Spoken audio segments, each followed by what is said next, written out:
തിരുവനന്തപുരം നെയ്യാറ്റിൻകരയിൽ 15 വയസ്സുകാരിയെ കുളത്തിൽ മരിച്ച നിലയിൽ കണ്ടെത്തി. നെയ്യാറ്റിൻകര മരുതത്തൂർ സ്വദേശി അനഘ SS ആണ് മരിച്ചത്. ഇപ്പോൾ ഈ വാർത്തയുടെ സമഗ്ര വിവരങ്ങളുമായി ദിൽന ദിനേശ് കൂടി ചേരുന്നുണ്ട്. ദിൽന, എപ്പോഴായിരുന്നു ഇത്തരത്തിലുള്ള സംഭവം നടന്നത്? ദുരൂഹതകൾ എന്തെങ്കിലും മരണത്തിലുണ്ടോ? തുടർ നടപടികൾ എങ്ങനെയാണ് പുരോഗമിക്കുന്നത്? ദിൽന. ഇന്ന് രാവിലെയാണ് ഈ കുട്ടി, അതായത് നെയ്യാറ്റിൻകര മരുതത്തൂർ സ്വദേശി അനഘയെ കാണാതാകുന്നത്. അതായത് ഒരു 10:30 വരെ കുട്ടി വീട്ടിലുണ്ടായിരുന്നു. അതിനുശേഷം കുട്ടിയെ കാണാതാവുകയായിരുന്നു. തുടർന്ന് നടത്തിയ തെരച്ചിലിലാണ് കുളത്തിൽ മരിച്ച നിലയിൽ കണ്ടെത്തിയത്. ഈ കുട്ടി 10ാം ക്ലാസ് വിദ്യാർത്ഥിയാണ്. മാരായമുട്ടം ഹയർ സെക്കൻഡറി സ്കൂളിലെ 10ാം ക്ലാസ് വിദ്യാർത്ഥിയാണ്. ഈ വീട്ടിൽ ആളില്ലാതിരുന്ന സമയത്താണ് ഇത്തരമൊരു സംഭവം ഉണ്ടാകുന്നത്. കുട്ടിയുടെ അച്ഛൻ ഇവിടെയില്ല, ഗൾഫിലാണ്.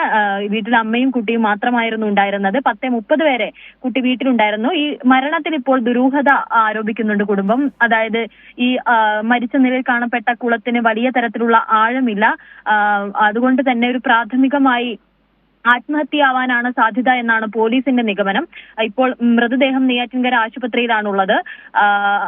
അതുപോലെ തന്നെ നിലവിൽ കുട്ടി 10ാം ക്ലാസ്സിലാണ്. ഈ മരിക്കേണ്ട തരത്തിലുള്ള സാഹചര്യം പഠനത്തിലില്ല എന്നതാണ് ഇപ്പോൾ സ്കൂൾ അധികൃതരുടെ ഭാഗത്തു നിന്നും ഉണ്ടാകുന്നത്. ഉമ. ശരി ദിൽന.